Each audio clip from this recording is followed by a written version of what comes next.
களமிறங்கிவிட்ட இந்திய இராணுவம் அடுத்து என்ன என்றுதான் ஒரு பெரும் கேள்வி எழுந்திருக்கிறது. உலகம் உற்று நோக்கி கொண்டிருக்கிறது. இந்தியா என்ன செய்ய போகிறது என்று கடந்த 22ஆம் தேதியிலிருந்து ஒவ்வொரு நாளும் எதிர்பார்த்து கொண்டிருந்த தருணம் இன்றைக்கு பெருமித தருணமாக, வெற்றி தருணமாக இந்தியா ஒரு மிகப்பெரிய அதிரடி பதிலடியை கொடுத்து உலகத்தையும் வியப்பில் ஆழ்த்தியிருக்கிறது. ஒரு துளி சேதாரம் இல்லாமல் இந்திய இராணுவம் தாக்குதலை நடத்தி இருக்கிறது. பொதுமக்களுக்கும் எந்த பாதிப்பும் இல்லாமல் இந்த மிக துல்லியமான தாக்குதலை நடத்தியிருக்கிற சூழலில் பயங்கரவாதத்திற்கு எதிரான இந்தியாவினுடைய இந்த தாக்குதல் என்பது தொடரும் என்பதுதான் உலகத்திற்கான செய்தியாக இருக்கிறது. நம்மோடு மீண்டும் மேஜர் ஜெனரல் இந்திரபாலன் அவர்களிடமே. சார், பயங்கரவாத முகாம்களை மிக துல்லியமாக இலக்கு வைத்து நம்ம தாக்கியிருக்கோம்.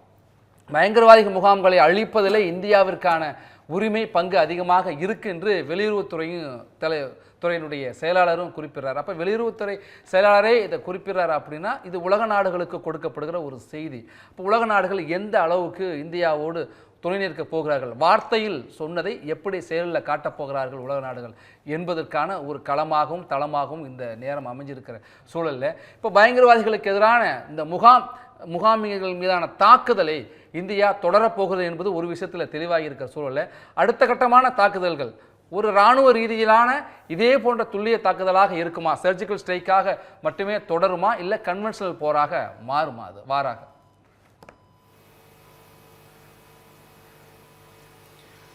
இதில் பார்க்கின்றது what we have to see பார்க்க போகின்றது is the strike on two places. ஒன்று Muridke and second Bahawalpur. Muridke is approximately 18 kilometers inside Pakistan territory. அதுவும் inside the international border, not the LOC. அதுபோல் Bhagalpur 100 kilometers inside Pakistan territory across international border in heart of Pakistan. இது ரெண்டும் would have taken Pakistan by shock and surprise. They would not have imagined India would attack on the mainland. For this message that has been given, Pakistan definitely cannot keep quiet. If POK anchala, they may have kept quiet like last time. Bhagalpur attack, this attack on missile attack that happened, surgical strike. Other random it happened in POK. So Balakot attack on POK. So that Pakistan could not retaliate. They did not retaliate. Idila mainland attack, it is we are almost attacking two major areas where Pakistan military is located. But Namuda attack has been very precise, attacking buildings occupied by terrorists. But it is in areas which has or Pakistanoda, Ranavoda, or main operational area, the headquarters in the Pakkanta. So because of that, it is like threatening Pakistan's military bases also. அது வச்சுட்டு Pakistan military அவருடைய image protect பண்ணுறதுக்கு they may retaliate definitely. But retaliation will happen in what form?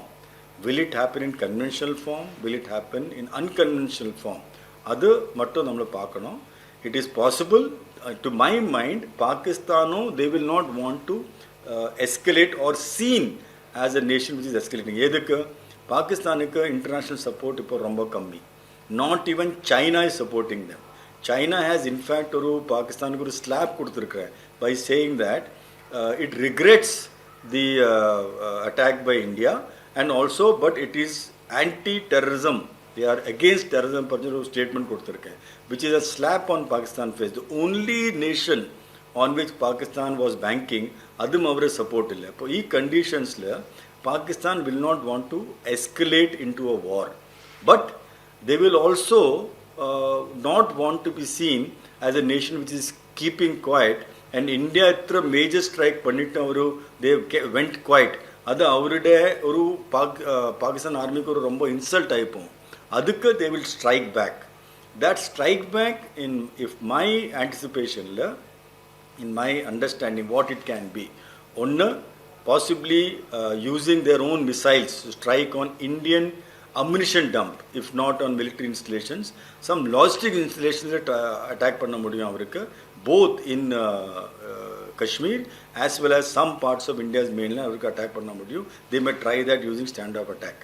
Secondly, what they will try, அவருடைய main missile and our main missiles are their terrorist network. their terrorist network and sleeper cells operating in India, and they will try to operationalize them, they will try to activate பண்ணிட்டு they may try to hit the hinterland of India by using fundamental forces operating நம்முடைய இந்தியாவோட mainland. Apart from that, anything beyond this, if they use any aircraft to hit India's installations, any major missiles to hit India's military installations, base camps, India will have to retaliate. India will retaliate. அதான் India சொல்லிருக்கு. For instance, in the briefing, two military officers have briefed. அவரோட briefல என்ன சொல்லிருக்கேன், preemptive strike we will do to prevent any further terror attacks. That means இதுவரை நம்மள பண்ணுறது preemptive அல்ல, post strike ஆயிருந்தாங்க. When Pakistan did something, we have struck back as retaliation or as avenging that attack. First time India has used the word preemptive. That means we will initiate an attack if required to prevent Pakistan from attempting any misadventure. This preemptive word, what has been used, has possibility that if India is forced into a situation, we will not stay back and watch. We will escalate this requirement if required, and we will go all after Pakistan's escalatory action. We will go all after with our weapon systems, our capability of Pakistan to teach a lesson to Pakistan. We are well prepared. So there is a possibility in that condition, if Pakistan escalates this, hitting India's strategic resources, definitely escalate our chance. Sir, இந்திய இராணுவம் பதிலடி தான் கொடுத்துக்கிட்டு இருக்கு. இனி அது பதிலடியாக இருக்காது, தற்காப்புக்காக தடுப்புக்காக முதலடியாக கூட இருக்கும் அப்படின்னு சொல்லிட்டீங்க. அதைத்தான் இந்த செய்தியாளர் சந்திப்பு தெளிவுபடுத்துன்னு சொல்லிட்டீங்க. அப்போ முதலடி அப்படின்ட்டு சொல்கிறப்ப இப்போ நீண்ட காலமாக இந்தியாவிலும் எதிர்பார்க்கப்படுகிற ஒரு விஷயம் என்னன்னா, பாகிஸ்தான் ஆக்கிரமித்து வைத்திருக்கிற காஷ்மீர் பகுதியை மீட்க வேண்டும் என்பது.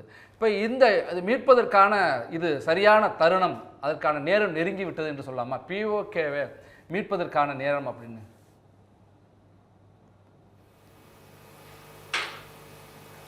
எஸ், இப்போ பாகிஸ்தானுக்கு ஒரு கொஞ்சம் ஸ்ட்ராட்டஜிக் அட்வான்டேஜ் இருக்கு in chicken snake area of Jammu and Kashmir. அங்கே because of the NH44 and NH1, அது ஒரு ஸ்மால் ஏரியாவில் it goes through a small area. And பாகிஸ்தானோட மிலிட்ரி கான்சென்ட்ரேஷன் சிக்கன் நெக் ஏரியாவில் அவரோட என்க்ளேவில் இருக்குது. அங்கேனா ஏதாவது மூவ்மெண்ட் பண்ணியாச்சுன்னா we are willing, we are prepared. அதுதான் we have strike Muridke. Muridke is lies in that area.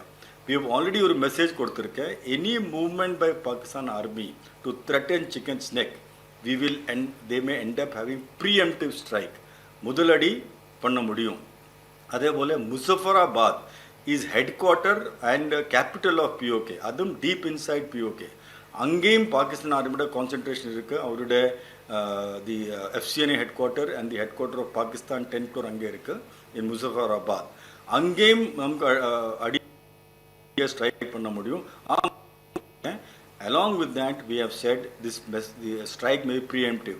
அப்போ preemptive strike may be to prevent another terror attack, or if Pakistan would ஏதாவது மூவ்மெண்ட் பண்ணிட்டு if they threaten any India's strategic location or border location, we may end up doing that. Is very much possible.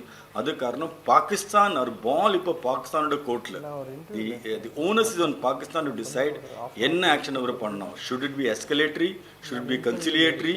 Should it be accepting what they have done?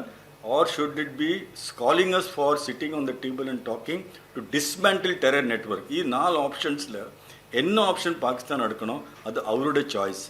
As per their choice, India will operate. India will decide what to do at a time, place and intensity of its choosing to protect our nation, to protect our citizens, to protect our country, and to show that India is a strong nation which will not accept terror at any cost.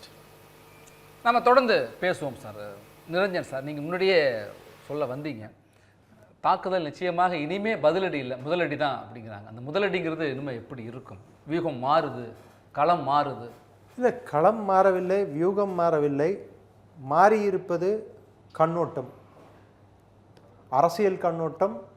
இராணுவத்துக்கு அவர்கள் ஏற்கனவே அவர்களால் என்ன முடியும் என்பதை இன்று அரசியல் தலைமையில் இருப்பவர்கள் ஒழுங்காக புரிந்து கொண்டு அவர்களுக்கு ஃப்ரீ ஹேண்ட் கொடுத்த ஒரு சந்தர்ப்பம் வந்ததால் அவர்கள் என்ன செய்ய முடியும் என்று உலகிற்கும் இந்தியர்களுக்கும் காட்டியுள்ளார்கள்.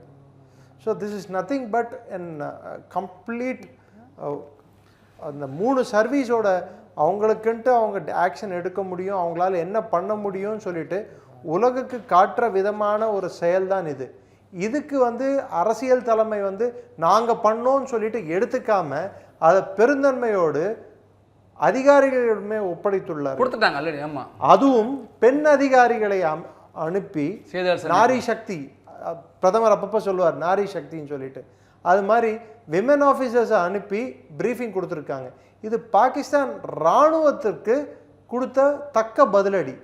மாரலி எத்திக்கலி அவங்க ஆண்களை கொல்லும்போது ஒரு விக்டிமோட மனைவியானவர் என்னையும் சேர்த்து கொன்றுவிடுன்னு சொல்லும்போது மோடி கிட்ட போய் சொல்லு அப்படின்னு சொன்னாங்க. இப்போ மோடி கிட்ட சொன்னால் மோடியின் தரப்பில் யார் பதில் கொடுப்பார்கள் என்று பாகிஸ்தான் என்று பார்த்து கொண்டிருப்போம் இல்லவா? ஸோ அது ஒன்று. ரெண்டாவது, we need to understand, major general சொன்ன மாதிரி deep inside Pakistani territory attack பண்ணியிருக்காங்கன்னு சொல்லிட்டு அட்டாக் பண்ண கேம்ப்ஸை பாருங்கள். கிட்டத்தட்ட 4 கேம்ப் ஜெய்ஷே முகமதோட camp, 3 camp Lashkar Toiba, 2 camp Hizbul Mujahideen. இதில் இந்த அட்டாக் பண்ணது தான் லஷ்கர் தொய்பா, சர்க்காரி லஷ்கர்னு சொல்லுவாங்க, கிட்டத்தட்ட இராணுவத்தின் கைப்பாவை. ஜெய்ஷே முகமது பல அட்டாக்கள் இன்க்ளூடிங் பார்லிமெண்ட் அட்டாக்ல இன்வால்வ் ஆனது. இவர்கள் மையப்பகுதியிலேயே அவர்களின் ஆட்டம் நிலையாக இருந்தது.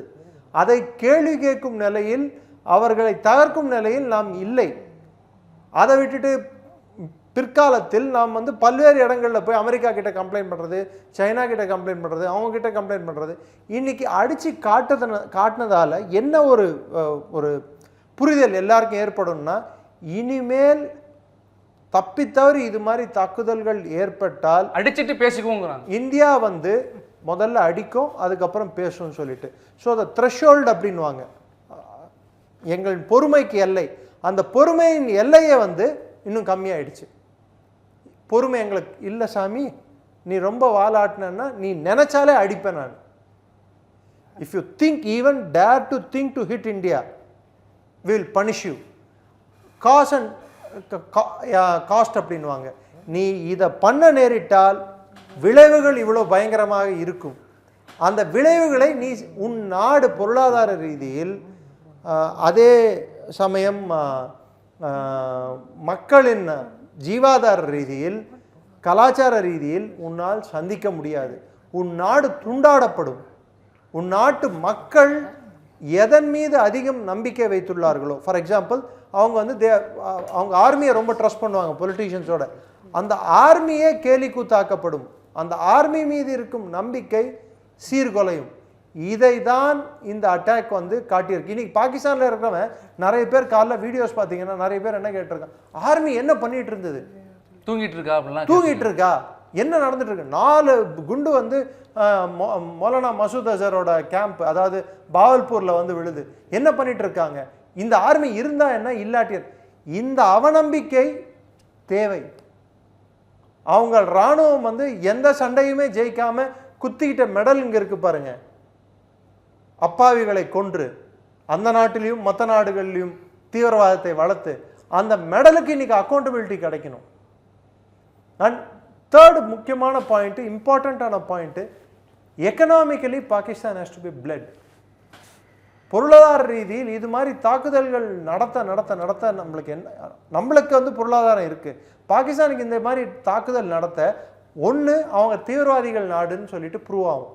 ஸோ யாரும் அந்த நாட்டில் இன்வெஸ்ட் பண்ண வரமாட்டான். ரெண்டாவது, அந்த தீவிரவாத தாக்குதல்களுக்கான தக்க பதிலடி நம்ம கொடுக்கும்போது அந்த நாட்டின் உள்நாட்டு கட்டமைப்பும் உள்நாட்டு மற்ற விஷயங்களும் பெரிதாக அடி வாங்கும். இன்னைக்கு பண்ணியிருக்க அட்டாக்கால எவ்வளோ பெரிய இன்ஃப்ராஸ்ட்ரக்சர் நம்ம டிஸ்ட்ராய் இன்ஃப்ராஸ்ட்ரக்சர்னா அது ஒன்றும் பெரிய இன்ஃப்ராஸ்ட்ரக்சர் இல்லை. அதை டிஸ்ட்ராய் பண்ணும்போது திரும்பி அதை கட்டமைப்புக்கிறதுக்கு பாகிஸ்தான் கிட்ட பணம் வேணும். இன்னைக்கு உலக வங்கி கிட்ட போயிட்டு நாளான்னைக்கு உலக வங்கி கிட்ட போகிறான்.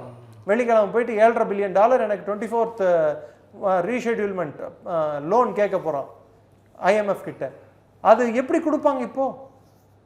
இப்போ இவன் தீவிரவாத முகாம்களை தாக்கினார்கள்னு சொல்லிட்டு சொல்லவும் முடியாது. இல்லை அதுக்கு தீவிரவாத முகாம்கள் இல்லை அப்படின்னு சொல்லிட்டு திரும்பி இந்தியாவுக்கு பதிலடியும் கொடுக்க முடியாது. Is in a catch-22 situation சொல்லுவோம். அவனால் எந்த ஒரு ஆக்ஷனும் எடுக்க முடியாத ஒரு கட்டாயத்தில் பாகிஸ்தான் தள்ளப்பட்டுள்ளது. பாகிஸ்தான் இராணுவத்துக்கும் பாகிஸ்தான் ஐஎஸ்ஐ டீப் ஸ்டேட் என்று சொல்லப்படும் ஐஎஸ்ஐக்கும் இது ஒரு இக்கட்டான சூழ்நிலை. ஐஎஸ்ஐயின் செயல்பாடும் ஐஎஸ்ஐயின் சர்வ வல்லமையும் அவர்களை ஒன்றும் செய்ய முடியாது என்ற ஒரு பிம்பத்தையும் உடைச்சிருக்கும், சுக்குநூறாக்கியிருக்கோம், சதுர அடிச்சிருக்கோம். அதே மாதிரி எல்லையை தாண்டாமலேயும் எங்களால் உங்களை நிலைக்குலை செய்ய முடியும்னு சொல்லிட்டு காட்டியிருக்கோம். இப்போ பார்க்க வேண்டியது பாகிஸ்தானின் பதில் தாக்குதல் எப்படி இருக்கும். அடுத்த கட்ட எஸ்கலேஷன் லேடரில் கிராஜுவேட்டட் ரெஸ்பான்ஸ்னு சொல்கிற மாதிரி முதல் படி உரியன்றது ஒரு படி, பாலாகோட் அடுத்த படி, இப்போ இந்த ஸ்ட்ரைக்ஸ்ன்றது 3வது படி. ஸோ பாகிஸ்தான் 4வது படியை எப்படி எடுத்து வைக்கும்? இந்தியாவுக்குள்ள சண்டையை வளர்க்குமா, இல்லை பார்டர் ஏரியாவில் இன்டர்நேஷ்னல் பார்டரில் அவங்க ஓப்பன் அப் ஆவாங்களா, தாக்குதல்கள் அதிகரிக்குமா? அதன் விளைவுகள் பாகிஸ்தான் நன்றாக அறியும். இது பாகிஸ்தானுக்கே அச்சுறுத்தலாக மாறும் என்பதும் பாகிஸ்தான் நன்றாக அறியும்.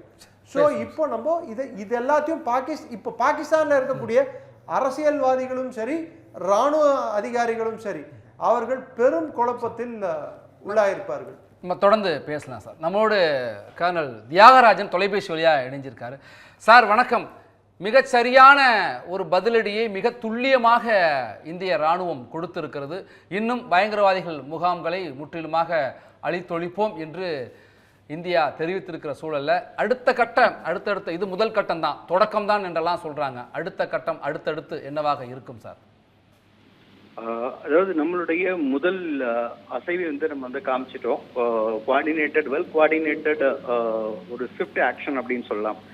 1 மணி 5 நிமிடத்திலிருந்து 1:30 25 நிமிடத்திற்குள் 9 டார்கெட்டை டிஃப்ரெண்ட் ஏரியால டிஃப்ரெண்ட் லொக்கேஷன்ல எல்ஓசிலேருந்து பார்த்தோன்னா ஒவ்வொரு லொக்கேஷன்ல இருக்கக்கூடிய ஒவ்வொரு டார்கெட்டை நம்ம டவுன் பண்ணியிருக்கோம். எக்ஸாம்பிள் நம்ம சொல்லணும்னா Sawai Nala camp 30 kilometre from LOC, Gulpur camp 30 kilometre from LOC, different locations. Barnala camp 9 kilometre from LOC, Kotli Abbas 20 kilometre. அது மாதிரி நம்ம பார்த்தோம் அப்படின்னா பால்பூர் அந்த எல்ஓசிலேருந்து 100-120 கிலோமீட்டர் டிஸ்டன்ஸு. அப்புறம் முரடி கேம்ப் 30 கிலோமீட்டர் டிஸ்டன்ஸ் லாகூர்லேருந்து. ஸோ பல டைரக்ஷன்லேருந்து நம்ம ஒரே நேரத்தில் குவார்டினேட்டட் அட்டாக் பண்ணி 9 டார்கெட்டையும் நம்ம டிஸ்ட்ராய் பண்ணியிருக்கோம். இதனுடைய மிகச்சிறந்த ஆகச்சிறந்த ஒரு விஷயம் என்னன்னா, நம்மளுடைய வடுவுக்கு இன்னைக்கு மருந்து கிடைச்சிருக்கு அப்படின்னு பார்க்கலாம். அதாவது பால்பூருடைய அந்த கேம்ப், அதாவது ஜெய்ஷ் இ முகமதுடைய கேம்ப் மசூத் அசாருடைய தலைமையில் இருக்கிறது நமக்கு தெரியும். அது IC 814 1999 ஹைஜாக் ஆனது நம்மால் மறக்க முடியாது. 2000 ஜம்மு அண்ட் காஷ்மீருடைய அசம்பிளி அட்டாக் அந்த இயக்கம் தான் செஞ்சது.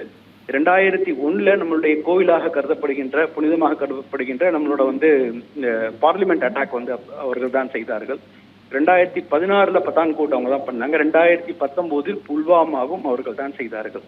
ஸோ அவர்களுக்கு தக்க பதிலடி நம்ம உள்ள பூந்து 100 கிலோமீட்டருக்கு உள்ள பூந்து அவங்களுடைய தலைமையகமாக இருக்கக்கூடிய பால்பூர்ல நம்ம போய் தாக்கியிருக்கோம். அது பக்கத்துல ஆர்மி பேஸ் கேம்ப் இருக்கு, அது பக்கத்துல சிவிலியன் லொகேஷன்ஸ் இருக்கு.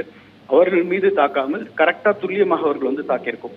அது மாதிரி முர்திக் கேம்ப் பாக்குறப்ப 30 கிலோமீட்டர் ஃப்ரம் லாகூருக்கு 30 கிலோமீட்டர் வரைக்கும் நம்ம போயிட்டு அவங்கள அடிச்சிருக்கோம். அது லஷ்கர் தொய்பாவோட ஒரு முக்கியமான இடம், ஹெட் குவார்டர் நம்ம சொல்லலாம். 1990 இயங்கி கொண்டிருக்கின்றது.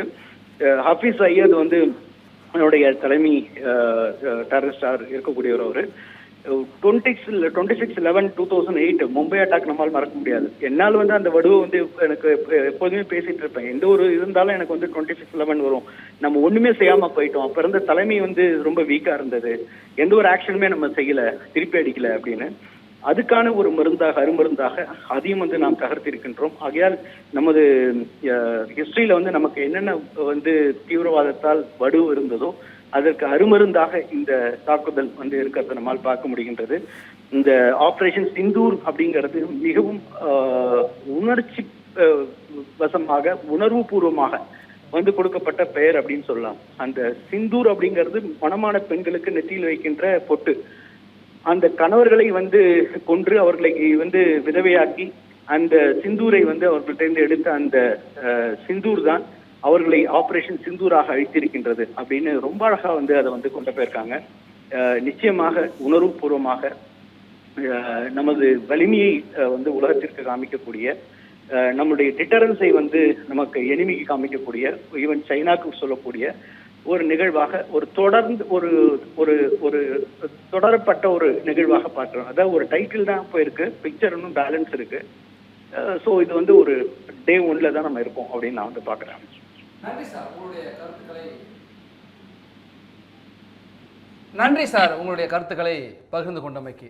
பஹல்காமிலே பயங்கரவாதிகளுடைய கொடூரத்தினால் கணவனை இழந்த பெண்களுக்கு நெற்றி திலகத்தை அவர்கள் இழந்தார்கள். அப்போது அவர்களுக்கு ஆறுதல் அளிக்கின்ற வகையிலே ஒரு வெற்றி திலகத்தை இந்திய இராணுவம் இப்போது சரியான பதிலடியில் துல்லியமான தாக்குதல் மூலமாக நெற்றி திலகத்தை இழந்தவர்களுக்கு ஒரு வெற்றி திலகத்தை இராணுவம் கொடுத்திருக்கிறது என்று கர்னல் தியாகராஜன் குறிப்பிட்டதாக பார்க்க முடிகிறது. திரு பாலாஜி சந்திரமோகன், ஒரு பாதுகாப்புத்துறை ஆராய்ச்சியாளராக நீங்கள் இராணுவங்களுடைய வியூகங்கள் குறித்து நீங்கள் பல விஷயங்களை பார்த்துருப்பீங்க. இப்போ மிக துல்லிய ஒரு தாக்குதல் லாகூருக்கு ஒரு 30 கிலோமீட்டருக்கு முன்னாடி இராணுவ தலைமையகங்கள்லாம் இராணுவ முக்கியத்துவம் பெற்ற இடங்கள்லாம் இருந்தாலும் கூட அங்கெல்லாம் தாக்க நினச்சா தாக்கியிருக்கலாம். ஆனால் அங்கே தாக்கலை, பயங்கரவாதிகள் முகாம்களை மட்டும்தான் தாக்கியிருக்காங்க பாகிஸ்தானுக்குள்ளே போனாலும். இப்போ இந்தியாவுடைய இந்த வியூகம் இருக்குல்ல, இது எதை சொல்லுது சார்? ஒரு சின்ன ஒரு தனிப்பட்ட முறையில் என்னுடைய கருத்து, அதாவது இந்த தீவிரவாதிகள் தாக்குதல்ங்கிறது நம்ம நாட்டில் பல ஆண்டுகளாக வந்துடும். இப்போ நானே தனிப்பட்ட முறையில் பார்த்தீங்கன்னா 2005 டெல்லியில் வந்து 5 இடங்களில் வந்து தீவிரவாதிகள் பாம்பு வச்சாங்க. இப்போ வந்து பார்த்தீங்கன்னா சரோஜினி நகர்னு டெல்லியில் வந்து மிகப்பெரிய ஒரு சிறந்த ஒரு அந்த மார்க்கெட்டுக்கு ஜஸ்ட் நான் போகிறதுக்கு ஒரு 5 நிமிஷத்துக்கு முன்னாடி அங்கே வெடிச்சுதுப்போம். இப்போ நானே வந்து பார்த்தீங்கன்னா அந்த இடத்துல இருந்ததுன்னா எனக்கும் இது வந்து பார்த்திங்கன்னா இந்த மாதிரி நம்ம நாட்டை வந்து பயங்கரவாதிகள் மூலமாக அச்சுறுத்தலாக பாகிஸ்தான் பல ஆண்டுகளாக செஞ்சுருந்தது. இதில் வந்து பார்த்திங்கன்னா நம்ம இந்த தாக்குதல் நடத்தல ஒரு விஷயத்தை சொல்லியிருக்கோம். பாகிஸ்தான் நம்ம நாட்டை மட்டும் இல்லை, அதை சுற்றி இருக்கும் அண்டை நாடுகளை பயங்கரவாதிகள் மூலம் பயமுறுத்தியிருக்கும். ஈரானுக்கு எதிராக பயங்கரவாதம் இருக்குது, ஆப்கானிஸ்தானுக்கு எதிராக பயங்கரவாதம் இருக்குது, பல சென்ட்ரல் ஏஷியன் கண்ட்ரீஸில் பயங்கரவாதம். பாகிஸ்தான்லேருந்து தான் பார்த்திங்கன்னா அமெரிக்காவுக்கே வந்து 9/11 அட்டாக்ஸ் அவங்க தான் பண்ணியிருக்கோம். அது மட்டும் இல்லை, சைனாவில் பல ஜின்ஜியாங் ப்ராவின்ஸில் அவங்க தீவிரவாதிகள், ரஷ்யாவில் அது. ஸோ பயங்கரவாதம் அப்படிங்கிறத வந்து ஒரு ஆயுதமாக எடுத்து ஒரு நாடு இருக்கும்போது அதற்கு என்ன நடக்குங்கிறது தான் உண்மை. ஆனால் நம்மளுடைய அட்டாக் பார்த்திங்கன்னா நம்ம நாடு வந்து ஒரு என்ன சொல்கிறது அப்படின்னு கேட்டால், நம்ம இந்திய நாடு வந்து பார்த்திங்கனாக்க பண்டைய காலத்துலேருந்தே ஒரு அமைதியை விரும்பும் நாடு. ஆனால் வீரத்துக்கு நம்ம நாடு குறைவு கிடையாது, அதுவும் தமிழ்நாடு வீரத்துக்கு குறைவு. நீங்கள் பார்த்தீங்கன்னா 65 வாரில் சாருக்கு நல்லா தெரியும், 65 வாரில் இன்றைக்கி லாகூரில் அட்டாக் பண்ணியிருக்காங்க. லாகூரில் மெட்ராஸ் ரெஜிமெண்ட் போயாச்சு. அது அப்போ தான் அந்த தாஷ்கண்ட் அக்ரிமெண்ட்னால தான் அது ஸ்டாப் ஆச்சு. இல்லாட்டாக்க நம்ம லாகூரே கேப்சர் பண்ணிப்போம் மெட்ராஸ் ரெஜிமெண்ட். ஸோ நம்ம நாடு பார்த்திங்கன்னா வீரத்துக்கு பெருமையான நாடு. பயங்கரவாதிகளை வைத்துக்கொண்டு மிரட்டி உருட்டி வந்து நமக்கு நாட்டை வந்து மிரட்டலாம் அப்படிங்கிறத வந்து ஒரு ஆயுதமாக இது வந்து பாகிஸ்தான் செஞ்சுட்டு வருது. இதற்கு ஒரு பதிலடி தான் இது, புரியுதுங்களா? இதில் வந்து பார்த்திங்கன்னா இது வந்து தொடர்ச்சியாக நடக்கக்கூடிய ஒரு செயல். ஏன்னா தொடக்கம் தான் சொல்கிறாங்க, தொடங்கிட்டாங்க.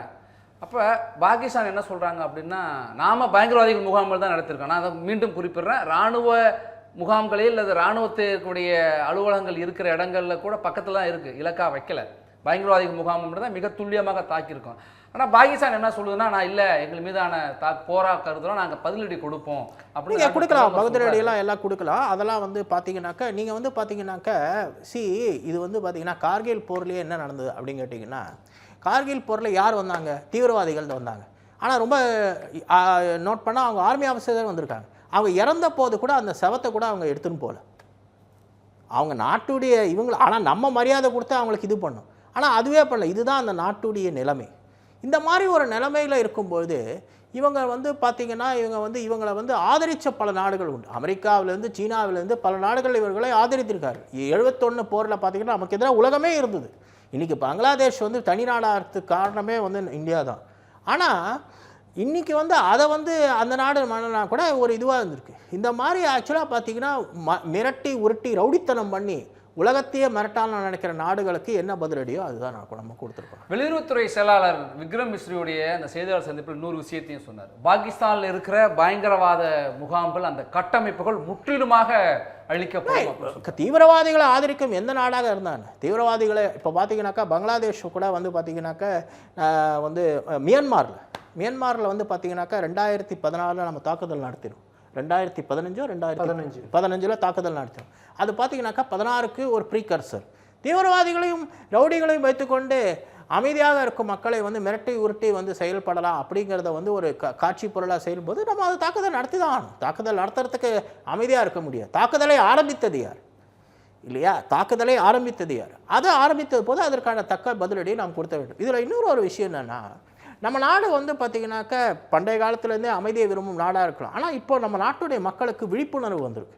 அதை எப்படி செயல்படுத்த முடியுமோ அப்படி செயல்படுத்தி தான் ஆகணும்.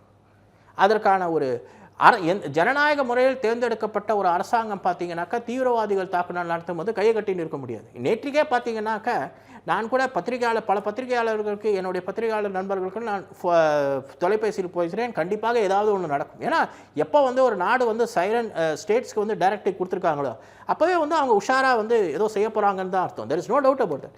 இன்னும் அதிகமான தாக்குதல் நடத்துவாங்கன்னு தான் அர்த்தம். ராணுவ ரீதியாக தாக்குதல், ஜனநாயக ரீதியாக தாக்குதலாகவும் இருக்கும், டிப்ளமேட்டிக் அஃபென்சிவாகவும் இருக்கும்.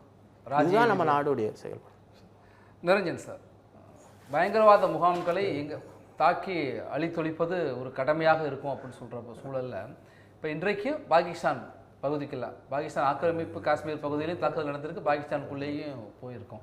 இப்போ மீண்டும் பாகிஸ்தானுக்குள்ளே இன்னொரு தாக்குதலும் துல்லிய தாக்குதல் இருக்க வாய்ப்பு இருக்கு.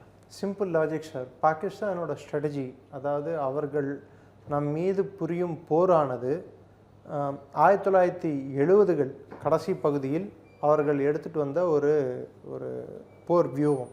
அதன் பேர் ப்ளீட் இந்தியா த்ரூ 1000 கட்ஸ்.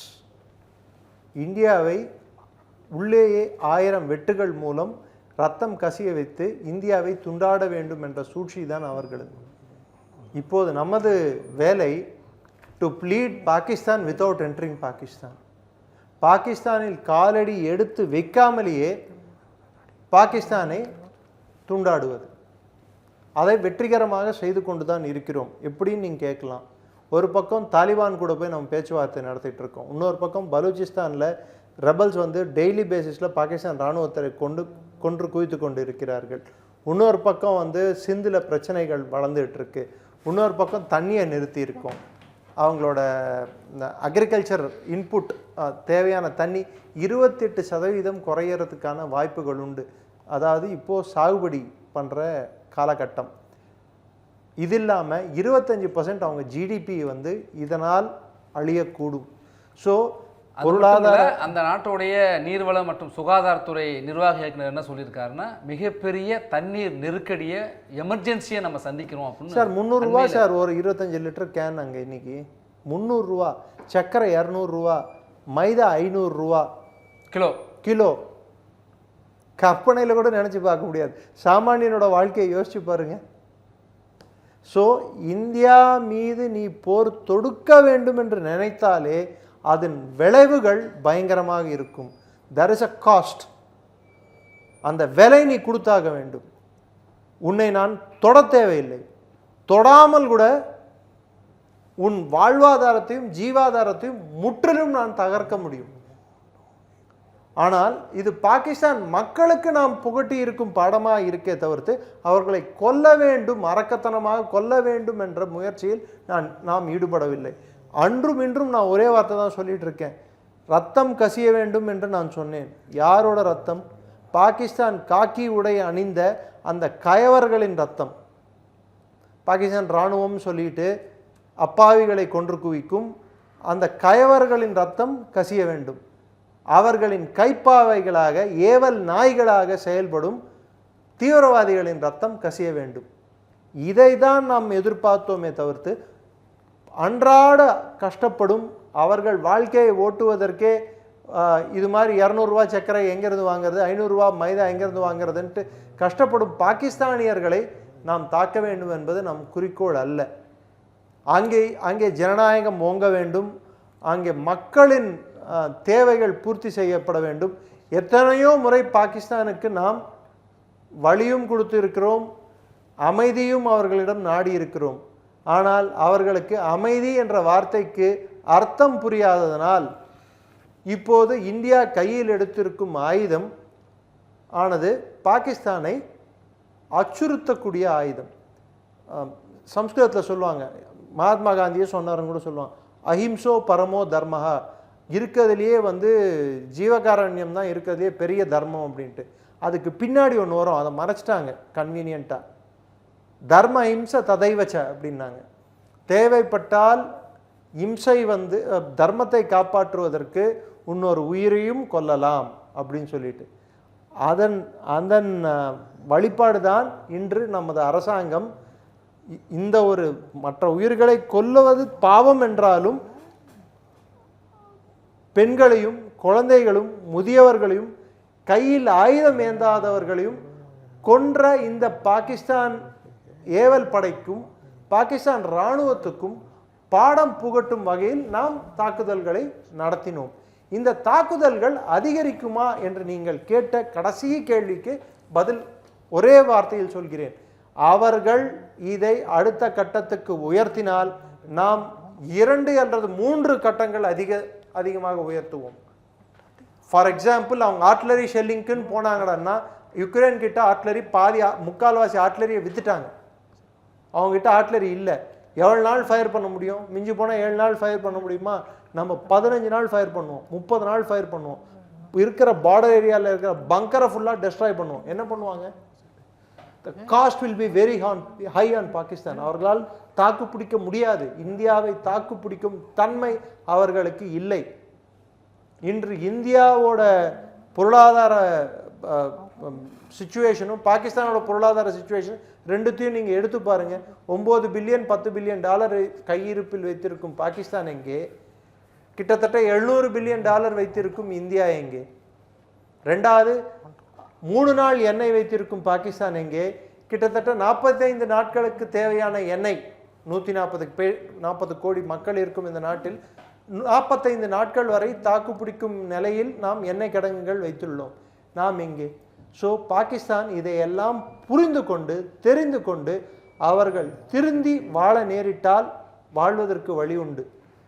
இல்லை என்றால் போர் தான் ஒரே வழி, ஜிஹாத், புனித போர். ஏன்னா அவங்களோட ஆர்மியோட மோட்டோவே இமான் தக்வா ஃபீ சபீலில்லா, தண்ணி. ஸோ ஜிஹாத்ன்றது அவங்கள் ஆர்மியோட மோட்டோவிலேயே இருக்குது. ஹோலிவார்ன்றது ஹோலிவார்னு சொன்னால் சண்டை எப்போ பார்த்தாலும் சண்டை புரிஞ்சிட்டே இருந்தால் என்னைக்கு சார் அவங்க நிம்மதியை தேட முடியும்? அந்த நாடு அழிவை நோக்கி போய் கொண்டிருக்கிறது.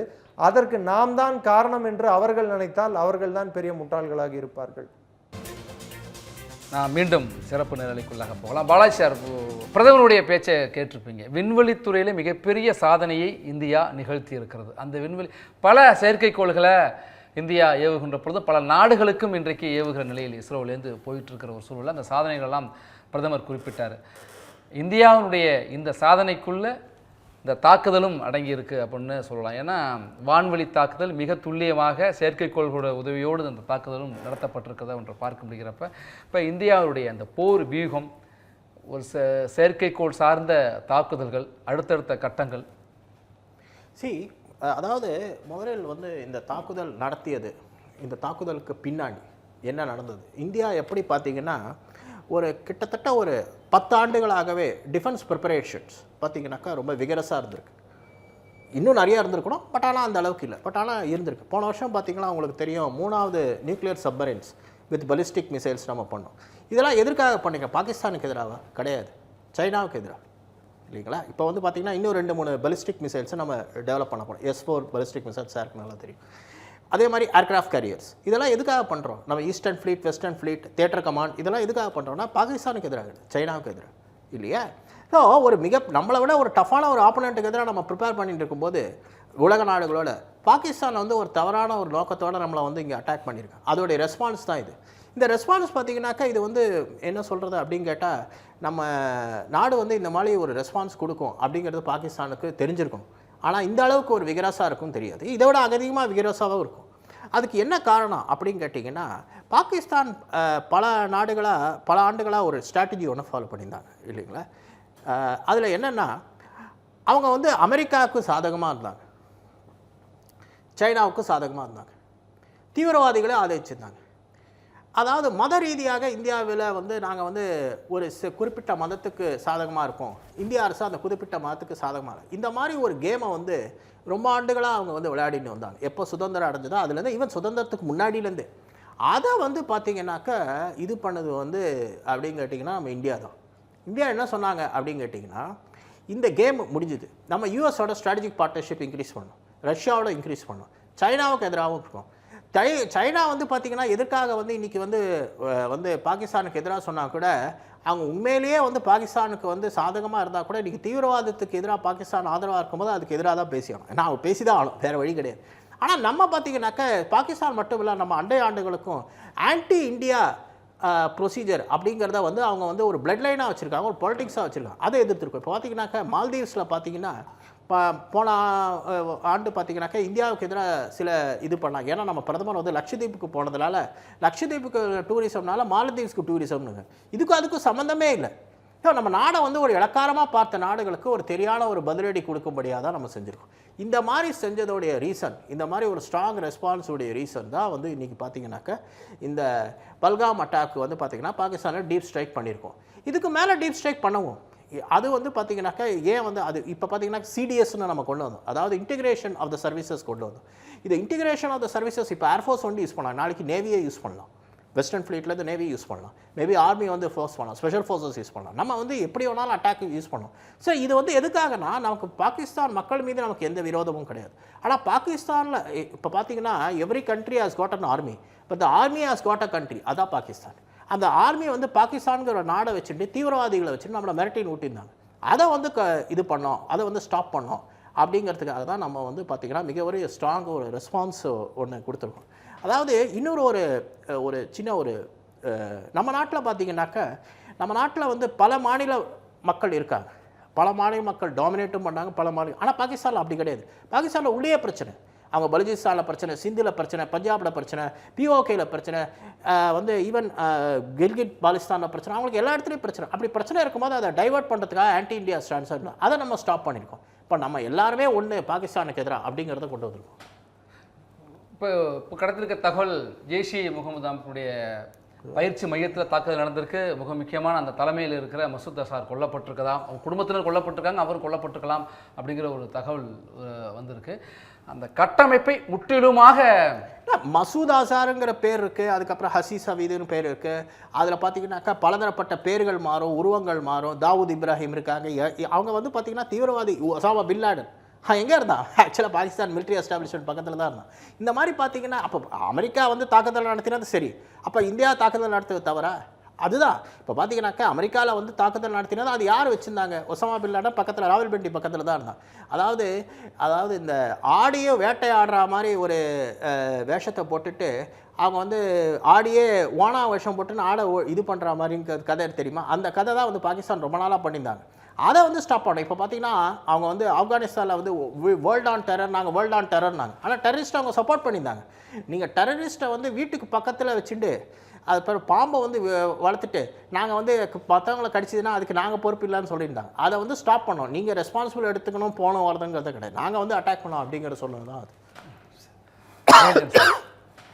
ஒரு பிரேக்கிங் செய்தி படிக்கிறப்ப உங்கள் முகத்தில் ஒரு பெரிய சந்தோஷத்தை பார்த்தேன், நீங்கள் அதை கொண்டாடினீங்க. எந்த அளவுக்கு பயங்கரவாத அமைப்பினுடைய தலைமை கொல்லப்பட்டிருக்கலான்னு ஒரு செய்தி வந்தோடனே நீங்கள் வந்து ஒரு மகிழ்ச்சியை தெரிவிக்கிறீங்கன்னா அவர்களுடைய பின்னணி கொடூரம் என்ன?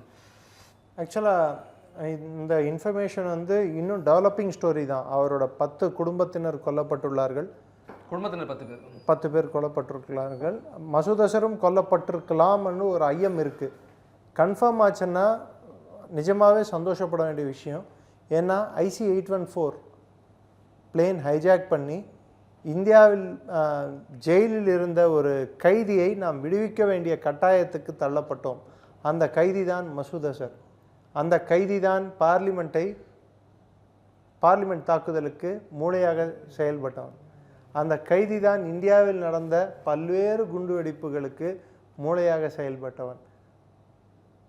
ஸோ இப்பேற்பட்ட ஒரு தீவிரவாதியை இதன் மூலம் அழிக்க நேரிட்டால் ஒரு இந்திய குடிமகனாக, ஒரு சராசரி இந்திய பிரஜையாக யார் வேணுமென்றாலும் இதை கொண்டாட வேண்டியது தான், சந்தோஷப்பட வேண்டிய ஒரு விஷயம்தான். இதில் நமக்கு இது மாதிரி ஆயிடுச்சே, மசூத் அசர் செத்து போயிட்டான்ட்டு யாரும் இறக்கம் தெரிவிக்க போகிறதில்ல. குறிப்பிட்டு இந்தியாவில் யாரும் இறக்கம் தெரிவிக்க போகிறதில்ல. ஏன்னா ருபின் கட்டியால்னு சொல்லிட்டு கல்யாணத்துக்கு போய் ஹனிமூனுக்கு போன ஒரு நபரை கழுத்தறுத்து கொலை செய்தார்கள். அந்த IC-814 ஹைஜாக் சம்பவம் நடந்தபோது, அது 99 டிசம்பர் மாதத்தில் நடந்த ஒரு ஹைஜாக். இன்னும் நல்ல ஞாபகம் இருக்குது எனக்கு. நியூ இயருக்கு ஒரு நாள் முன்னாடி தான் ரிலீஸ் பண்ணாங்க எல்லாரையும். 2000 நியூ இயருக்கு, மில்லினியம் நியூ இயருக்கு ஒரு நாள் முன்னாடி தான் ரிலீஸ் பண்ணாங்க கந்தாரில்.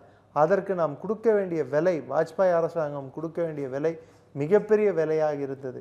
அது நம் நாட்டின் பெருமையையும் நம் நாட்டின் அரசின் வலிமையையும் மிகப்பெரிய ஒரு அச்சுறுத்தலுக்கு உள்ளாக்கியது.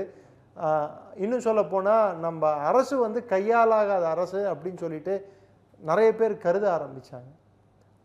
ஸோ அந்த இன்ஃபேக்ட் பிரதமர் மோடி ஆட்சி காலத்தில் மசூத் அசரை நாம் தீர்த்து கட்டி இருந்தால், நம் இராணுவம் தீர்த்து கட்டி இருந்தால், அது ஒரு விதமாக வாஜ்பாய்க்கு நாம் செலுத்தும் நன்றியாகத்தான் நாம் கருத வேண்டும். ஏனென்றால் மசூத் அசரை விடுவிக்கும் போது அவர் மனம் அவ்வளோ வாடியது. ஸோ இதெல்லாம் நம்ம கருத்தில் கொள்ள வேண்டும். இந்தியாவில் நடந்த காஷ்மீரில் நடக்கும் அதிகபட்சமான தீவிரவாத தாக்குதல்கள்லையும் அதிகபட்சமான தீவிரவாத சம்பவங்கள்லையும் மசூத் அசரின் குழு ஜெய்ஷே முகமதானது மிகப்பெரிய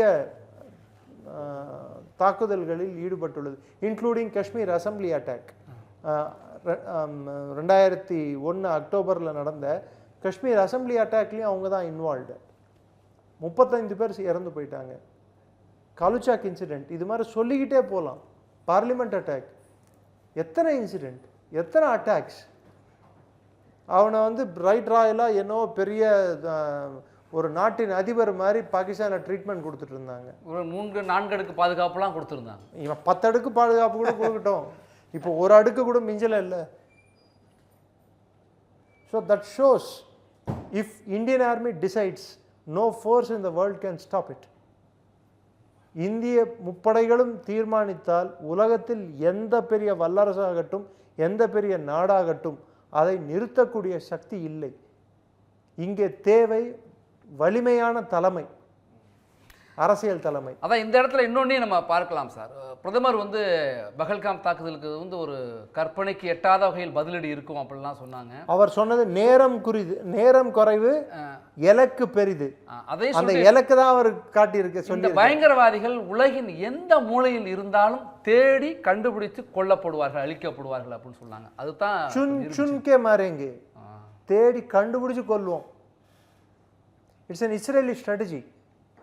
முனிச் ஒலிம்பிக்ஸில் பிளாக் செப்டம்பர் என்ற ஒரு அமைப்பு ஈடுபட்டது. அவர்களின் அத்லெட்ஸ், அதாவது வீரர்களை, அதாவது விளையாட்டு வீரர்களை கொன்றது. அதுக்கு பதிலடி கொடுக்கும் வகையில் முனிச் மொசாதில் இருக்கக்கூடிய ஒரு சின்ன குழு அமைத்து தேடி தேடி கொன்றார்கள். அந்த பயமானது நிரந்தரமாக இருந்தது. இந்திய உயிர், ஒரு உயிராகட்டும், அது யாராவது ஆகட்டும், அவர் ஹிந்துவா, முஸ்லீமா, கிறிஸ்டியனா, யாராவது இருக்கட்டும், இந்தியன் அப்படின்னு சொன்னவனை தொட்டா அவன் கெட்டான் அப்படின்ற அந்த பயம் வரணும். இன்னொரு விஷயம் இதில் தொடர்பு படுத்தி பார்க்கலாமா அப்படின்னு, பாதுகாப்பு வியூகம் சார்ந்து நீங்கள் நிறைய தெரிந்து வைத்திருக்கிறதுனால, பகல்காமில் நடந்த அந்த தாக்குதலை அந்த ஹமாஸோட தாக்குதல் போலவே இருந்துச்சு. ஹமாஸ் எப்படி இஸ்ரேலில் தாக்குதல் நடத்தினாங்களே, பேரை கேட்டு குறிப்பிட்டு தனிமைப்படுத்தி அவர்களை மட்டும் அதே போல தான் இருந்துச்சு. ஹமாஸ் தாக்குதல் மாதிரி இருந்துச்சுன்னு சொன்னாங்க 22ஆம் தேதி பகல்காம்ல. இப்போ இன்றைக்கு இந்தியா நடத்திருக்க தாக்குதல் இஸ்ரேல் மாதிரியே இருந்திருக்கு. இஸ்மாயில் ஹனியேவை எப்படி போட்டாங்களோ, இல்லை அதுக்கப்புறம் வந்த ஹமாஸோட தலைவரை எப்படி கொண்டாங்களோ லெபனானில், அதே ஸ்டைலில் தான் கொண்டு இருக்காங்க. ஸோ ஹமாஸ் தாக்குதல் தான். ஏன்னா it was an execution style killing. எல்லா குண்டுகளுமே தலைக்கு மேல் பகுதியில் தான் பட்டுள்ளன. ஸோ இது சரமாரியாக சுட்டதாக தெரியும். குறிவைத்து ஒருத்தனை கொல்றது, தலையில் தான் சுடணும்னு சொல்லி குறிவைத்து கொல்றதுன்றது பாயிண்ட் பிளாங்க் ரேஞ்சில் அது திட்டமிட்டு செய்யும் பணி. ஒரு கொடூரமான ஒரு கொலை, அதுவும் அவர் குடும்பத்தினர் மீது பண்ணுறது, இருக்கும்போதே பண்ணுறது. அது ஒரு அந்த அந்த தாக்கம் என்பது நாடு முழுவதும் பரவ வேண்டும் என்று செய்யப்பட்ட ஒரு கோர சம்பவம். அந்த கோர சம்பவத்துக்கு தக்க பதிலடி என்னவென்றால், நீ மட்டும் இல்லை, உங்க சுற்றி இருக்கிற எல்லாரும் காலி. அது கிட்டத்தட்ட இஸ்ரேல் ஹமாஸுக்கு என்ன செய்ததோ அதே ஸ்டைலில் தான் நாம் நடத்தி இருக்கிறோம் அப்படின்னு சொல்லிட்டு சொல்லலாம். பட் இஸ்ரேல் மாதிரி இராணுவ தளவாடங்கள் மற்ற விஷயங்களை நம்ம தாக்கலை, மக்களை கொல்லலை. இஸ்ரேல் வந்து அன்ஃபார்ச்சுனேட்லி இன்றைக்கும் நான் சொல்கிறேன், காசாவில் பெரிய அளவு மக்கள் கொல்லப்பட்டனர், குழந்தைகள் கொல்லப்பட்டனர். அது தவிர்த்திருக்கலாம், தவிர்க்கப்பட வேண்டிய ஒன்று. ஆனால் இந்திய இராணுவம் நெஞ்சில் உரமும் உண்டு, ஈரமும் உண்டு. தீரமும் இருக்கு, ஈரமும் இருக்கு. அந்த வீரம் இருக்கிற இராணுவத்துக்கிட்ட தான் ஈரமும் இருக்கும். அந்த வீரம் இருக்கிறதுனால்தான் மக்களை விட்டுட்டு தீவிரவாதிகளை மாத்திரம் கொண்டோம். வீரம் இல்லாத கயவர்கள் பேடிகளாக இருக்கிறதுனால தான் பாகிஸ்தானியர்கள் இது மாதிரி ஏவல் படையை ஏவி விட்டு குழந்தைகள் மீதும் பெண்கள் மீதும் அவர்கள் வீரத்தை காட்டுகிறார்கள். அதற்கு எதுக்கு இவங்களுக்கு மெடலு, ஒரு யூனிஃபார்மு, ஒரு கேப்பு, இவங்களுக்கு வண்டி, சல்யூட் எல்லாம்? பேசலாம் சார். பாலாஜி சார், வெளியுறவுத்துறை செயலாளருடைய செய்தியாளர் சந்திப்பில் இன்னொரு விஷயத்தையும் அவர் குறிப்பிட்டார். காஷ்மீருடைய சுற்றுலா வளர்ச்சியை வந்து சிதைக்கணுங்கிறது தான் அவங்க நோக்கமாக இருந்துச்சு அப்படின்னு. சுற்றுலா வளர்ந்துக்கிட்டு இருக்குது. ஒரு 5 ஆண்டுகளுக்கு முன்பு இப்படியில 10 ஆண்டுகளுக்கு முன்பு இன்றைக்கி வந்து பன்மடங்கு இருக்குது. அது ஒரு பின்னடைவை கொடுக்கறதுக்காக தான் இப்படியெல்லாம் செஞ்சாங்க அப்படின்னு சொல்லிட்டு தான் பதிலடிங்கிறது மிக பலமாக இருக்குது. இனி பதிலடியெல்லாம் இருக்காது, தொடக்கமே நம்மளாக தான் இருக்கும் அப்படிங்கிறத மேஜர் ஜெனரல்லாம் குறிப்பிட்டதெல்லாம் பார்க்க முடிகிறது. இப்போ போர்க்களம் அப்படிங்கிறப்ப வியூகம் மாறி இருக்குது, பயன்படுத்துகிற தொழில்நுட்பம், தாக்குதல் முறை வந்து மாறி இருக்குது. அப்போ இந்தியாவுடைய அடுத்தடுத்த தாக்குதல்கள் எதை நோக்கி செல்லும்?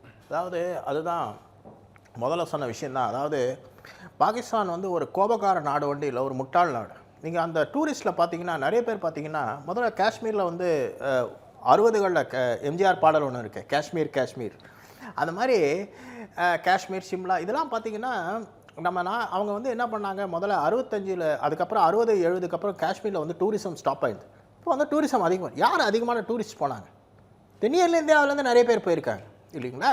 ஸோ அப்போ அவங்களுடைய இறப்பு பார்த்தீங்கன்னா, முதல்ல பார்த்தீங்கன்னாக்கா இப்போ வந்து தென்னிந்தியாவிலேருந்து சரி மற்ற இவங்களும் பார்த்தீங்கன்னா எல்லையில் இறக்கும்போது அந்த ஸ்டேட் கவர்மெண்ட் பார்த்தீங்கன்னா அங்கே இருக்கிற யார் அந்த இறந்த அந்த ஜவான்ஸோ அவங்களுக்கு போய் என்ன பண்ணுவாங்க, போய் ஒரு அஞ்சலி செலுத்திட்டு வருவாங்க. இப்போ சாதாரண மக்களையே வந்து இந்த மாதிரி டீப்பாக வந்து இறக்கும்போது அதோடைய ரெஸ்பான்ஸ் வந்து சிவியராக இருக்கும். இப்போ தீவிரவாதிகள் வந்து பார்த்தீங்கன்னாக்கா, தீவிரவாதிகள் நம்ம நாட்டு இப்போ பெங்களூரில் தீவிரவாதிகள் அட்டாக் நடந்தது, பாம்பேயில் நடந்தது, எல்லா இடத்துலையும் நடந்தது.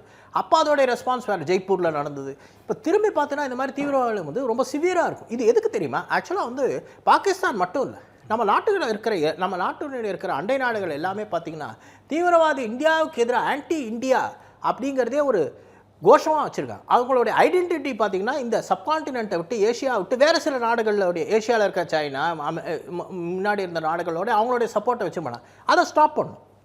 சிவியராக தான் இருக்கணும். நம்ம நாடு வல்லரசு நாடு.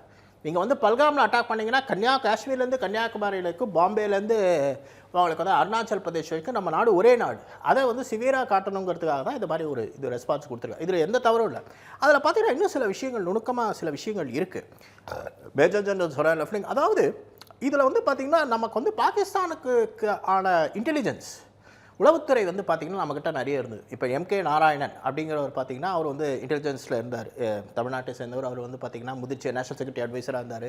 அதுக்கப்புறம் பார்த்திங்கனாக்கா இவர் இருந்தார், சிவசங்கர் மேனன் இருந்தாங்க, பிரஜேஷ் மிஸ்ரா இருந்தாங்க. இவங்கெல்லாம் பார்த்திங்கன்னா எக்ஸ்பர்ட்ஸ் ஆன் இன்டெலிஜென்ஸில் நமக்கு எல்லா விதமான இன்டெலிஜென்ஸ் இருக்குது, பாகிஸ்தானுக்கு எதிரான எல்லா இன்டெலிஜென்ஸ். ஆனால் நம்ம கூட உளவுத்துறை தகவலுடைய அதில் வந்து பார்த்திங்கன்னா துல்லிய தாக்குதல். ஆமாம். இப்போ வந்து பார்த்திங்கன்னா ரெண்டாவது ஒரு விஷயமும் இருக்குது. அதாவது 2018 நம்ம வந்து பார்த்திங்கன்னா ஜாயிண்ட் இன்டெலிஜென்ஸ் கமிட்டின்னு இருந்தது. அந்த ஜாயிண்ட் இன்டெலிஜென்ஸ் கமிட்டியில் பார்த்தீங்கன்னாக்கா இன்டெலிஜென்ஸ் கோஆர்டினேஷன் இது. அந்த ஜாயிண்ட் இன்டெலிஜென்ஸ் கமிட்டியை வந்து நேஷனல் செக்யூரிட்டி கவுன்சிலில் நம்ம இன்டிகிரேட் பண்ணோம். நேஷனல் செக்யூரிட்டி கவுன்சிலோட ஹெட் தான் அஜித் தோவல். இருந்தாக்க நம்ம இன்டிகிரேட் பண்ணதுக்கப்புறம் பார்த்தீங்கன்னா கூட இன்டெலிஜென்ஸ் ஷேரிங் இருந்தது. அதில் வந்து தோக்லாம் அண்ட் இது நடந்தது பார்த்தீங்களா, கல்வான் வேலி, அதில் வந்து பார்த்தீங்கன்னா இன்டெலிஜென்ஸ் ஷேரிங் சரியாக இல்லை அப்படிங்கிற மாதிரி நமக்கு ஒரு இது வந்தது. அப்போ என்ன பண்ணாங்க, திரும்பி அதை விகிரஸாக பண்ணிட்டாங்க கவர்மெண்ட். அதை வந்து பார்த்தீங்கன்னா அப்போ இன்டெலிஜென்ஸ் இது இருக்கும்போது உங்களுக்கு வந்து அங்கே வந்து எந்தெந்த இடத்துல எந்தெந்த டார்கெட்ஸ் இருக்கும் அப்படிங்கிறது நமக்கு தெரியும். இது மட்டும் இல்லை, மோடி கவர்மெண்ட்டுக்கு முன்னாடி இருந்த மன்மோகன் சிங் கவர்மெண்ட்லேயும் பார்த்தீங்கன்னாக்கா நம்ம வந்து டெரரிஸ்ட்டை அட்டாக் பண்ணியிருக்கோம் கிராஸ் பார்டர். ஆனால் அதை வந்து வெளியில் பேசலை. டெரரிஸ்ட் பாகிஸ்தானில் இருக்கிற இன்ஃப்ராஸ்ட்ரக்சர் சசி தரூர் சொன்ன மாதிரி, Shashi Tharoor ministry of external affairs இருந்தால் வேறு யாரும் அதை பற்றி பேசலை. அவர் சொல்லியிருக்காரு நாங்களும் அட்டாக் பண்ணியிருக்கோம். எங்கள் கவர்மெண்ட் மன்மோகன் சிங் கவர்மெண்ட்டில் இருக்கும்போது, வாஜ்பாய் கவர்மெண்ட்டில் இருக்கும்போது அட்டாக் பண்ணி, ஆனால் அது பப்ளிக்காக மீடியாவில் பேசலை சில காரணங்களுக்காக. ஆனால் இப்போ வந்து பப்ளிக்காக பேசுகிறாங்க. ஏன்னா மக்கள் வந்து ரெஸ்பான்ஸ் எதிர்பார்க்குறாங்க. ஸோ ரெஸ்பான்ஸ் எதிர்பார்க்கும் போது இப்போ நேற்று கூட பார்த்தீங்கன்னா அந்த எப்போ வந்து அந்த ஹோம் மினிஸ்ட்ரிக்கு வந்து டைரக்ஷன் வந்து எல்லா ஸ்டேட் கவர்மெண்ட்டுக்கும் கொடுத்தாங்களோ அப்போயே வந்து the response has to be there. இல்லாட்டா வந்து எதுக்காக ஹோம் மினிஸ்ட்ரி வந்து எல்லா ஸ்டேட்டுக்கும் சொல்கிறாங்க இந்த மாதிரி மாக் ட்ரில்ஸ் இருக்கும். So there has to be something. அது இல்லாமல் வந்து ரெஸ்பான்ஸ் இல்லாமல் வந்து பண்ணுறதுங்கிறது வந்து that is not to be. So பவருங்கிறத நம்ம காட்டணும். பவருங்கிறத எப்படி காட்டுவோம், எந்த மாதிரி காட்டுவோங்கிறது வந்து எப்போவுமே பார்த்தீங்கன்னா there is always a saying. எப்போவுமே மனிதர்கள் பார்த்தீங்கன்னா ஒரு சின்ன ஒரு தெருவில் இருக்கிற சண்டைக்கும் ஒரு மிகப்பெரிய ஒரு பெரிய ஒரு தாக்குதல் முடித்த மனிதன் என்னென்னா எப்போவுமே அவனுடைய பதில் தாக்குதல் வந்து உடனடியாக இருக்காது. பதில் தாக்குதலுக்கு டைம் ஆகும். இப்போ பார்த்தீங்கன்னா உங்களுக்கு நான் சின்ன ஒரு உதாரணம் சொல்ல விரும்பேன். ஜப்பான் வந்து பார்த்தீங்கன்னாக்கா பேர்ல் ஹார்பர் அட்டாக் பண்ணது 1941. ஆனால் அமெரிக்கா வந்து அணுகுண்டு ஜப்பானுக்கு போட்டது 1945. இது ஒரு சிறு வயதில் இருக்கிற பையனு கேட்டிங்கன்னா எதுக்கு சார் அவங்களுக்கு 4 வருஷம் ஆச்சு அந்த பதில் தாக்கடி. ஆனால் அந்த 4 வருஷத்துக்கு அவங்க ப்ரிப்பேர் பண்ண வேண்டியிருந்தது. அந்த பசிபிக் ஓஷனுங்கிறது ப்ரிப்பேர் பண்ண. அதே மாதிரி தான் இந்தியாவும் நம்மளுடைய ரெஸ்பான்ஸ் டு டெரர் அட்டாக் பார்த்து பார்த்தீங்கன்னா பினைனாக இருந்தது. ஆனால் நம்ம வந்து ஒரு வல்லரசு நாடாக இருக்கும்போது அதை வந்து இதுவாக பண்ண முடியும். அதை அட்டாக் பண்ணி தான் அதுதான் அவர் சொல்லி. இந்த 2 வார காலம் என்பது தயாரிப்புக்காக தான். 2 வாரம் இல்லை, ஈவன் 2 வருஷம் கூட எடுக்கட்டும். ஆனால் அந்த தாக்குதல் தரமான இவன் 2 வருஷம் இருந்தால் கூட தாக்குதல் இருக்கட்டும். ஆனால் அதோடைய இப்போ பாண்டவர்கள் கௌரவர்களில் பார்த்தீங்கன்னா வந்து திரௌபதி வந்து பாண்டவர்களை வந்து 14 வருஷம் கழிச்சு சொல்லுவாங்க. இன்னும் 14 வருஷம் கழிச்சு கூட இன்னும் தாக்குதல் நடத்தலையே. 14 வருஷம் 12 வருஷம் இருந்து 13 வருஷம் ஆச்சு, இப்போ தான் வார் நடக்குது, இன்னும் வாரில் இன்னும் எதுவும் நடக்கலையே அப்படின்னு திரௌபதி சொல்லும்போது கிருஷ்ணன் சொல்லுவார். எப்போவே பார்த்தீங்கன்னாக்க பெரிய மனிதர்கள் பார்த்தீங்கன்னாக்க கவுண்டர் அட்டாக்கை உடனடியாக செய்ய மாட்டாங்க. அவங்க கவுண்டர் அட்டாக் பண்ணுறதுக்கு டைம் ஆகும். பாண்டவர்கள் பெரிய மனிதர்கள், மகாபுருஷர்கள். அதே மாதிரி நீ மகாபுருஷனுடைய மனைவிங்கிறதுனால உங்களுடைய கவுண்டர் அட்டாக்குங்கிறது டைம் ஆகும். அந்த கவுண்டர் அட்டாக் சிவியராக நடக்கும். அதே தான் ராமாயணத்துலையும் நம்மளுடைய இதிகாசங்களில் சொல்கிறது என்னென்னா, ராமாயணத்தில் பார்த்தீங்கன்னாக்க ராவணன் சீதையை எடுத்த உடனே ராமர் போய் லங்கையை போய் தாக்குதல் நடத்தலை. அவருக்கு டைம் கொடுத்தாரு. அவர் தாண்டி போகிறதுக்கே பல மாதங்கள் இருந்தது. ஆனால் அந்த ரெஸ்பான்ஸுங்கிறது சிவியராக இருக்கும். அது மாதிரி தான் நம்ம போனோம். ஆனால் முன்னாடி இருந்த கவர்மெண்ட்லாம் பார்த்தீங்கன்னா அந்த ரெஸ்பான்ஸை அதை விட்டுட்டாங்க. அதுக்கு எதனால் விட்டுட்டாங்க அப்படின்னு கேட்டிங்கன்னா, அவங்களுக்கு வந்து இந்தியாவோட இமேஜ் தான் முக்கியமாக இருந்ததே தவிர, இந்தியாவோட image as a peace loving country தான் முக்கியமாக இருந்ததே தவிர, இந்திய மக்களுடைய உணர்ச்சிகள் மிக முக்கியமாக இருந்ததாங்கிறது ஒரு கொஸ்டின் மார்க். இப்போ பார்த்தீங்கன்னா நம்ம 2001 அட்டாக் பண்ணதுக்கு முன்னாடி ஆக்ரா சமிட் நடந்தது. அதுக்கப்புறம் பார்த்தீங்கன்னாக்கா காஷ்மீரில் பீஸை பற்றி நம்ம 2001 அட்டாக்கு அப்புறம் பேசினோம். இப்போ மன்மோகன் சிங் கவர்மெண்ட்டில் பார்த்தீங்கன்னாக்கா பல அட்டாக் நடந்தது.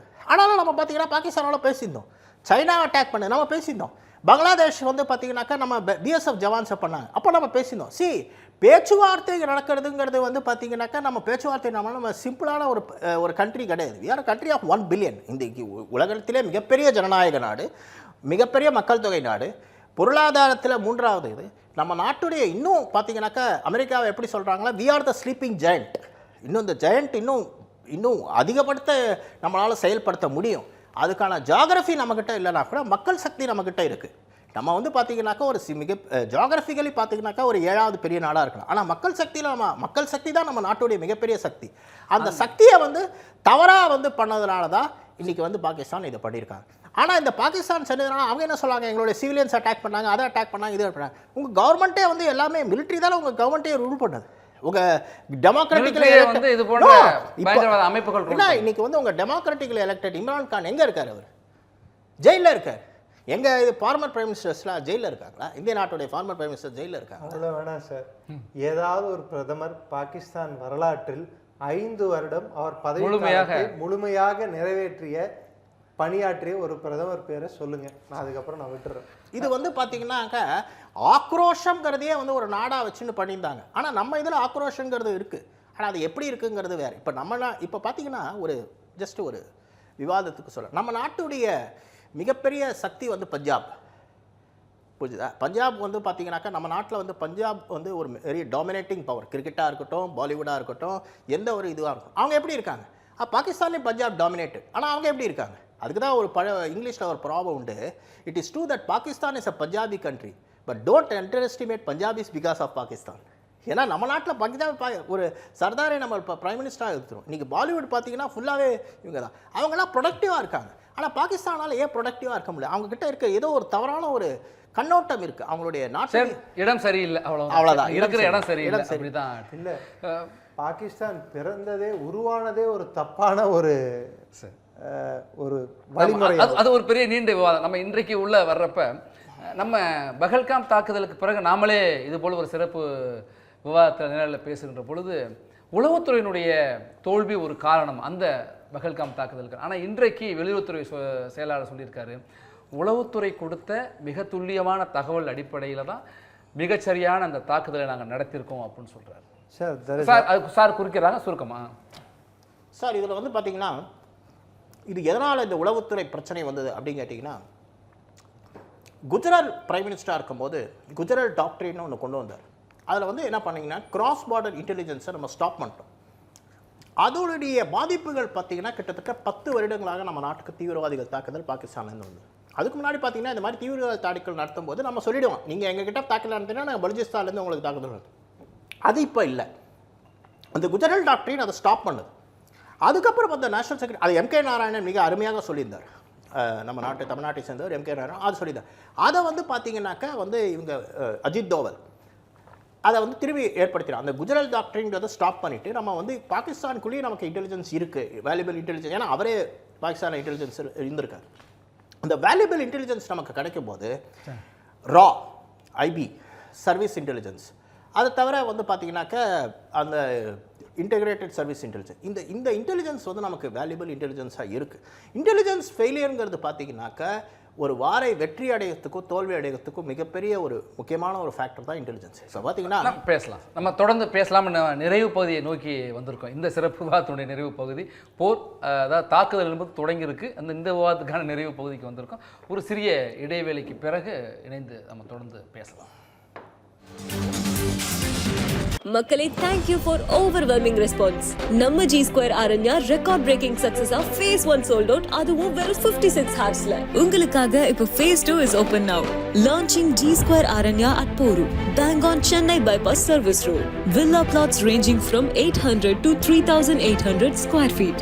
Price on request only. To know more details, call 89399 89393.